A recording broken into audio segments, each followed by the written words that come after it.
The next morning in Charlotte was quiet, in the way only early holidays are. Too quiet.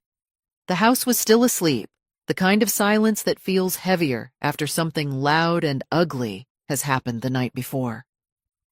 I woke before everyone else and made coffee in the kitchen, using the same chipped mug I'd brought with me every year. Outside the window, the neighborhood looked perfect. Manicured lawns, parked luxury SUVs, everything polished and put together, just like the image my family worked so hard to project. I had never quite fit into that picture. At family gatherings, my role was always the same. I arrived alone. I dressed simply. I asked polite questions about other people's lives and never talked much about my own. When someone eventually asked what I did for work, I gave the shortest answer possible. I consult, I'd say. That single word had followed me for years, vague enough to invite assumptions and boring enough to end the conversation. Kendra usually nodded with thinly veiled disinterest before redirecting the topic to real estate prices, private schools, or which restaurant had just opened that no one should be seen at twice. To them, consulting meant struggling. It meant unstable income, no ambition, no status. It meant I had somehow missed the instructions everyone else received on how to live properly. Lila absorbed those conclusions early. I remembered her at 10 years old, wrinkling her nose when I handed her a birthday gift wrapped in plain paper. At 15, she once asked why I didn't just get a better job if money was so tight.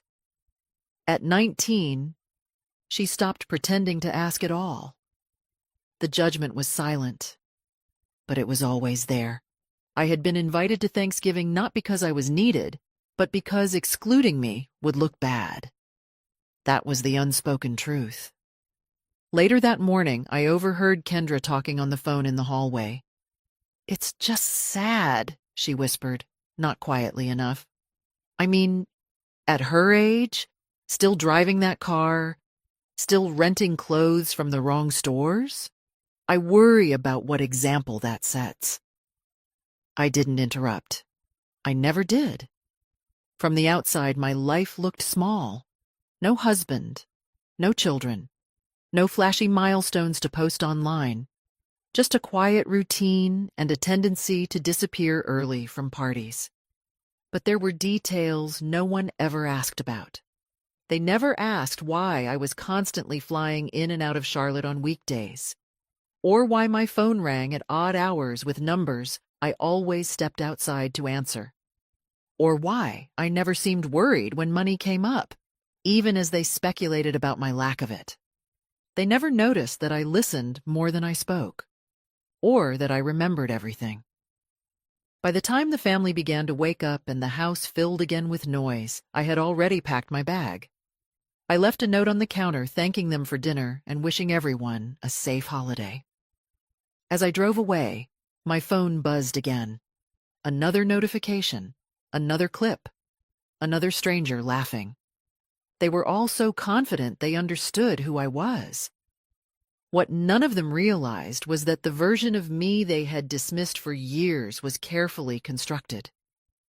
And once you choose to let people believe a lie about you, you also choose the moment when the truth will finally matter.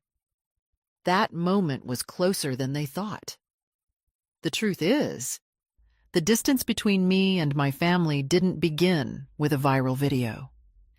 It started years earlier, the moment my brother Daniel brought Kendra home for the first time. I remember that dinner clearly. She arrived late, wearing heels she couldn't walk in, and a smile that never quite reached her eyes. She scanned my apartment before she even said hello, taking inventory of the furniture, the books, the view from the window. By the end of the night, she knew exactly where she ranked everyone in the room. Daniel was in love. Blindly so. I could see it in the way he laughed too loudly at her jokes and agreed with everything she said. When she spoke about success, image, and being seen, he nodded like those were truths he had simply forgotten until she reminded him. After they married, family gatherings changed. Conversations became competitions. Vacations turned into performances. Every achievement had to be visible. Every purchase had to be justified by its price tag. If something couldn't be shown, it didn't count. I learned quickly where I stood. Kendra never insulted me outright. She didn't need to. Her disappointment was subtle, delivered through concerned looks and well-meaning advice.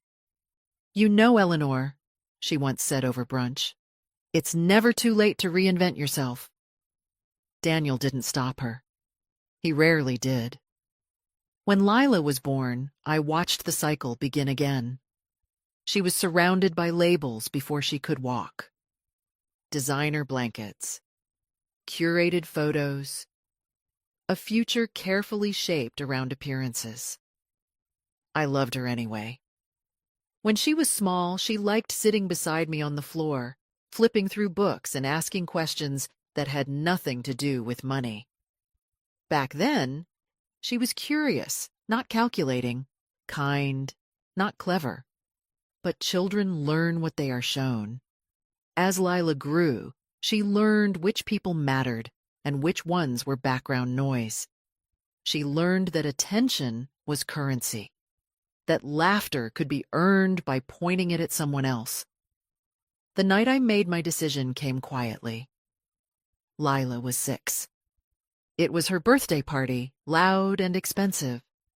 I stood near the back, watching as Kendra accepted compliments for a celebration she had clearly planned to impress other adults, not her child. At one point, I overheard Kendra say, "Of course she'll go far. We're investing properly in her future." That word stayed with me, investing. I realized then that no one in that room was thinking about who Lila would become, only what she would represent. That night, I went home and made a choice I never told anyone about. I decided that if I was going to help my niece, it would be quietly, on my terms, and with rules that money alone could never replace. I didn't tell Daniel, I didn't tell Kendra, I didn't even tell Lila. I contacted an attorney the following week and asked how to create something that would reward character, not image. Something that couldn't be bullied, guilted, or manipulated. The structure took months. The paperwork took longer. By the time it was done, I had built a system designed to wait, to observe, to reveal truth when the timing was right. And then I stepped back into my role as the invisible aunt, the one they never worried about, the one they never thanked.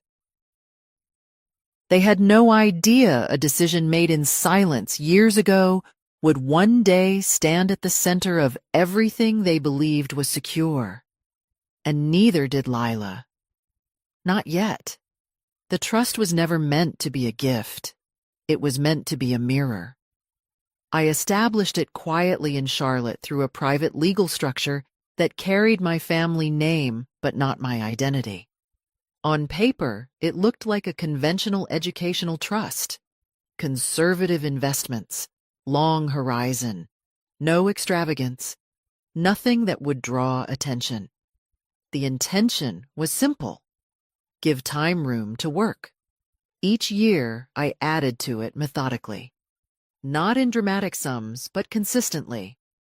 The kind of consistency that compounds not just money, but intention.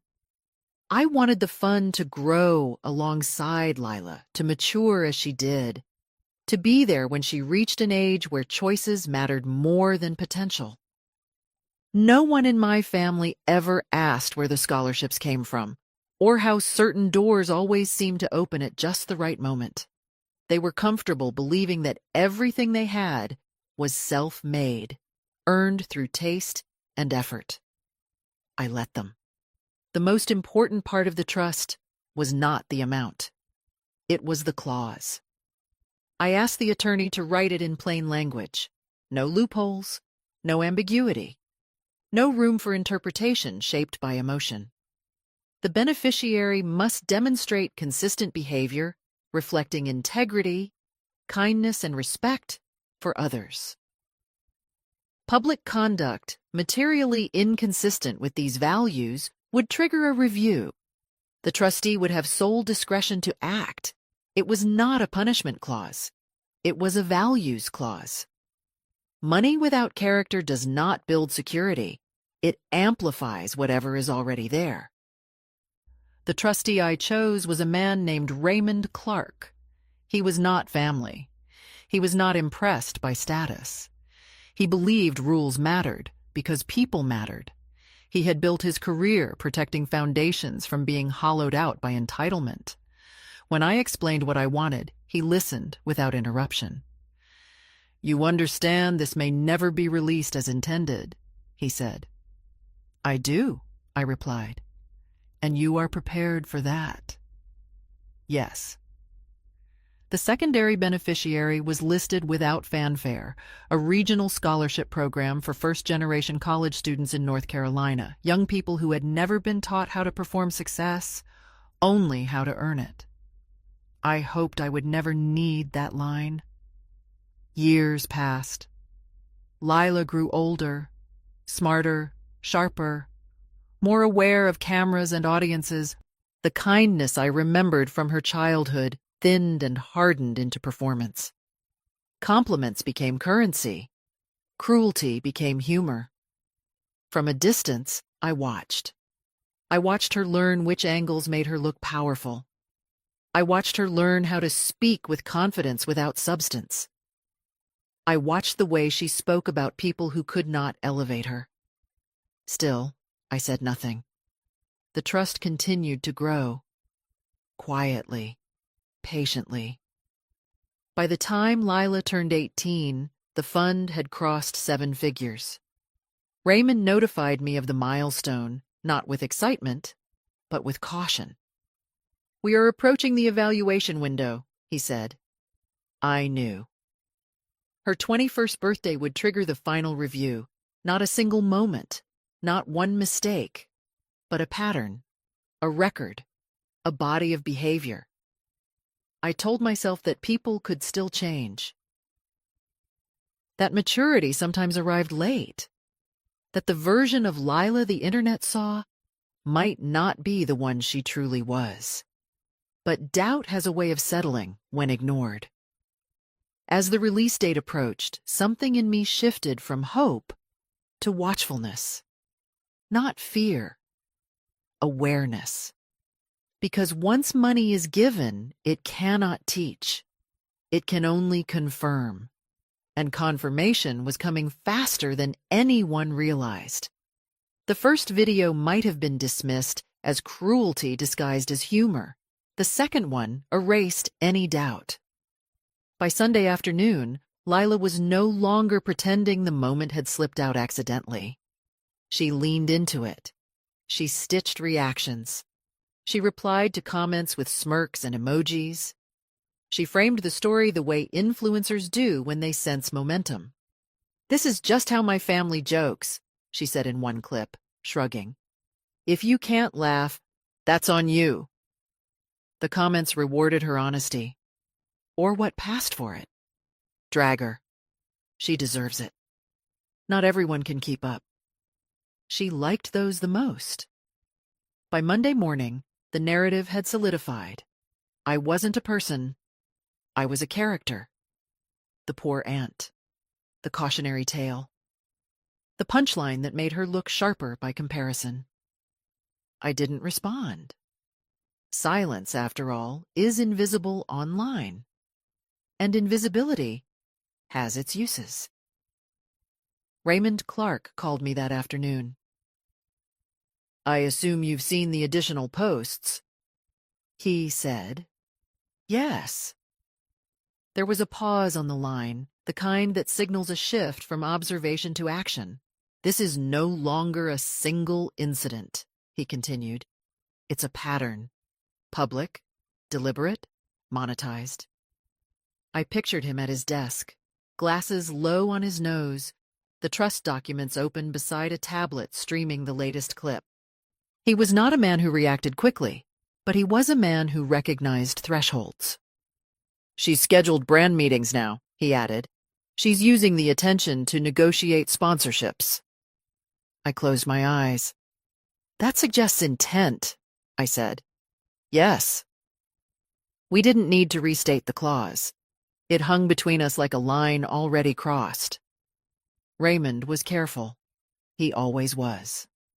"My role is not to judge her," he said, "only to assess whether her conduct aligns with the standards required to receive these assets." "And your assessment," I asked, "is that it does not." Outside my window, Charlotte traffic moved steadily, indifferent to the moment unfolding in that quiet call. People went about their lives while something irreversible took shape. "What happens next?" I asked. "If you authorize a formal review, the trust will be frozen immediately," Raymond said, "pending final determination." "And the outcome?" "If confirmed, the assets will be redirected according to the secondary designation." I knew what that meant. I had written it myself.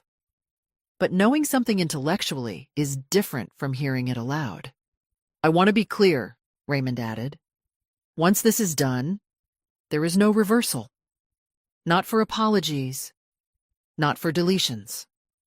I thought about the 6-year-old girl on the floor with picture books, the teenager asking why some people mattered more than others, the young woman now staring into a camera, convinced she was untouchable because attention told her so.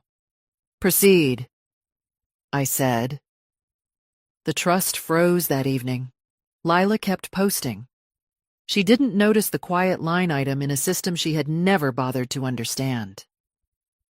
She didn't feel the shift because entitlement insulates until it collapses.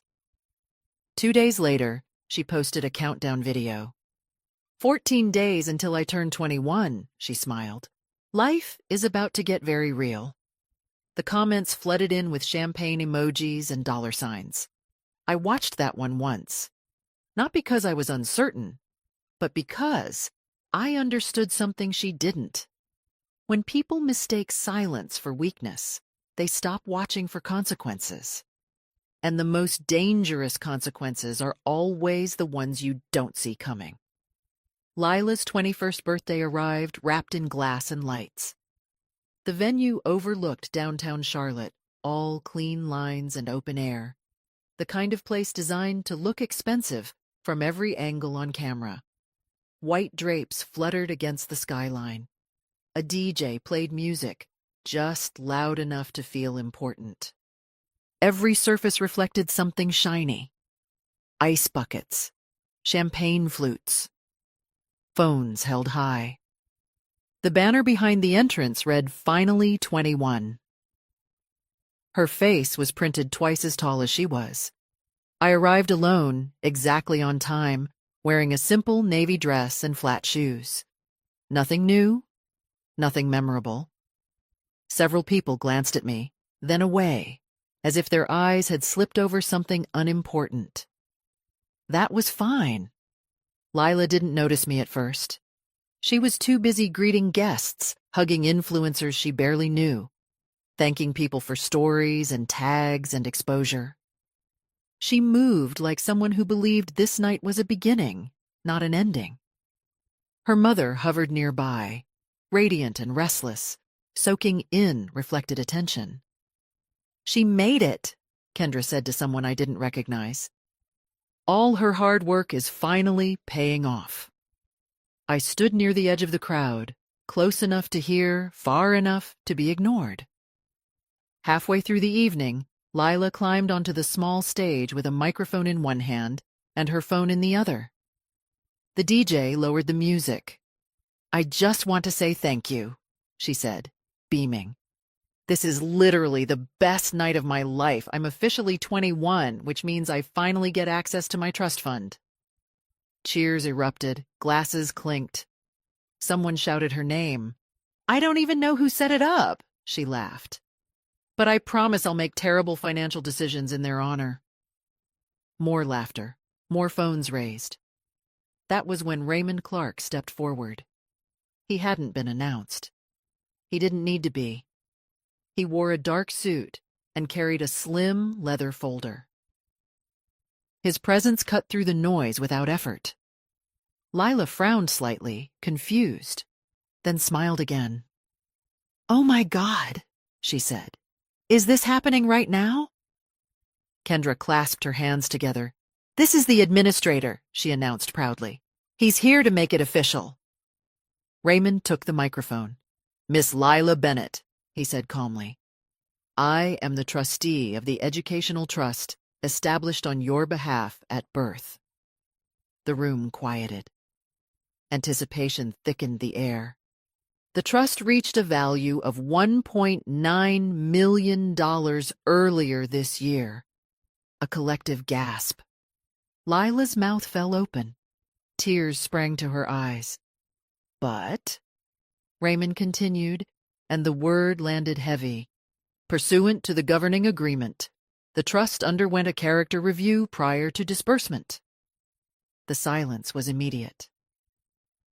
Based on documented public conduct occurring over the past week, the trust has been found in material violation of its core conditions. Lila laughed once, sharply. "What does that mean?" "It means," Raymond said evenly, "that the trust has been dissolved." Kendra stepped forward. "That's not possible." Raymond did not look at her. "The funds have been redirected to the secondary beneficiary," he continued. "A scholarship program for first-generation college students in this state." Lila's phone slipped from her hand and hit the floor. "No," she whispered. "No, no, no. That's not real. This is a joke." Raymond turned his head then. He looked directly at me. "The trust was fully funded by your Aunt Eleanor," he said, "since the day you were born." Every eye in the room swung toward me. Kendra stared as if I had spoken a foreign language. "That doesn't make sense," she said. "She doesn't have that kind of money." Raymond closed the folder. "She does," he said. "And she always has." Lila stumbled off the stage toward me, mascara already smearing. "Aunt Eleanor, please," she cried. "I didn't know. I was just making content. I'll fix it. I swear." I looked at her for a long moment. Then I spoke, quietly enough that only she could hear. "You didn't lose the money tonight," I said. "You showed why you were never meant to have it." Behind us, the party had stopped entirely. No music, no laughter, just the sound of a truth finally spoken aloud. And once spoken, it could not be taken back. The party did not end so much as it collapsed. No one announced it. People simply stopped pretending. Conversations fell apart mid-sentence. Phones, which had been raised for celebration minutes earlier, were now recording something else entirely. Shock. Disbelief. The precise moment a narrative shattered. By the time I stepped into the elevator to leave, at least a dozen videos were already uploading. They spread faster than Lila's original post ever had. Clips titled, "She Lost Everything in One Sentence, The Rich Aunt Plot Twist. Worst Birthday Reveal Ever." The internet, so eager to laugh a week earlier, recalibrated instantly. Lila's face became a meme. The same expressions frozen and replayed, her voice breaking, her hands shaking. The moment she realized attention had a cost. She deleted the first video that night. By morning, all of her accounts were gone. Kendra tried to stop the damage. She called Raymond. She called me. She left messages that shifted tone with each attempt. Confused, angry, desperate. "You can't destroy her future over a misunderstanding," she said in one voicemail. But it was not a misunderstanding. It was a record. 2 days later, Daniel asked to meet me. We sat in a quiet cafe not far from where we used to study as kids. He looked older than I remembered. Smaller. "I didn't know," he said immediately. "About the money, about the trust." I nodded. "But you knew how they treated me." He didn't answer. Then I told him the second truth, the one no one was prepared for. The trust was only one part of what I had done. The prep school tuition Lila attended, covered by a grant I created under a different name. The summer programs. The apartment she moved into at 19. The car she drove to campus.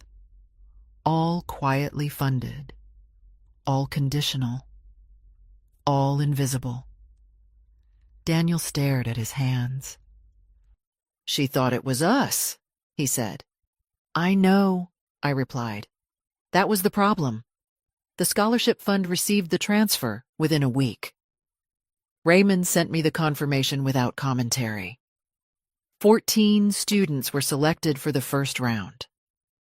Young people with transcripts marked by effort, not entitlement. Lila retreated from public life entirely.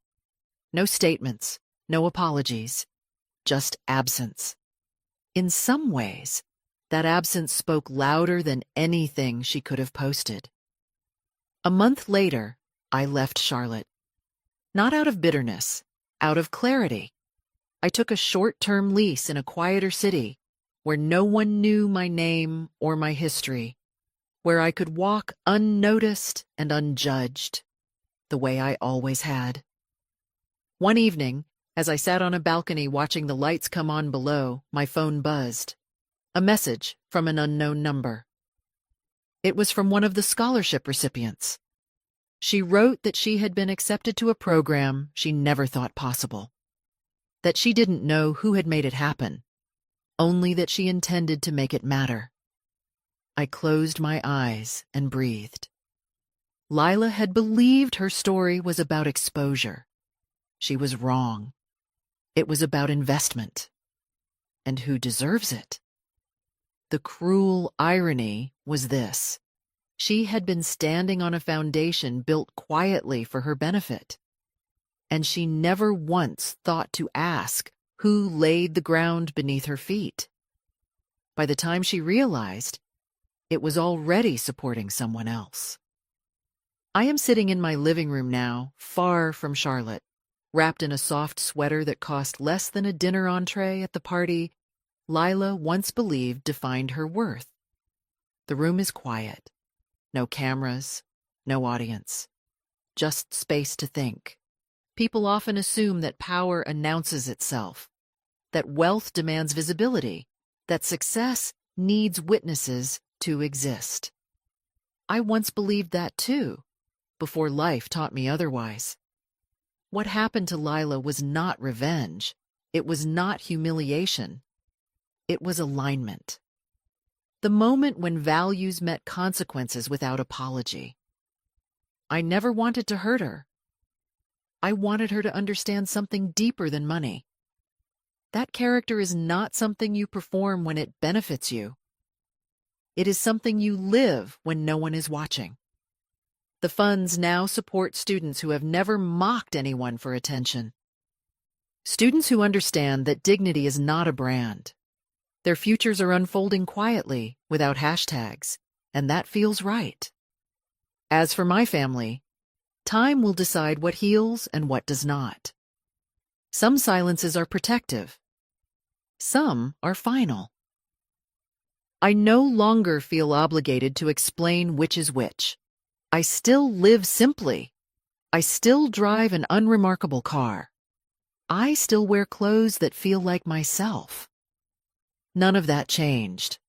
What changed was the illusion. The illusion that loud people are powerful. The illusion that kindness is weakness. The illusion that money belongs to those who demand it most. Here are the 5 lessons this story taught me, and I hope they stay with you too.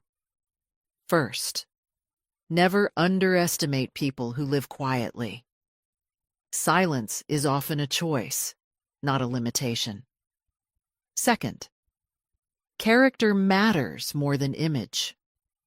What you do when you think no one important is watching is who you truly are. Third, money does not create values, it amplifies them. Fourth, respect is worth more than attention. Clout fades, integrity compounds. Fifth, the ground you stand on may have been built by someone you dismissed. If this story made you pause, take a moment with it. What lesson did you take from this journey? And what city are you watching from right now? Like, share, and comment to join the conversation.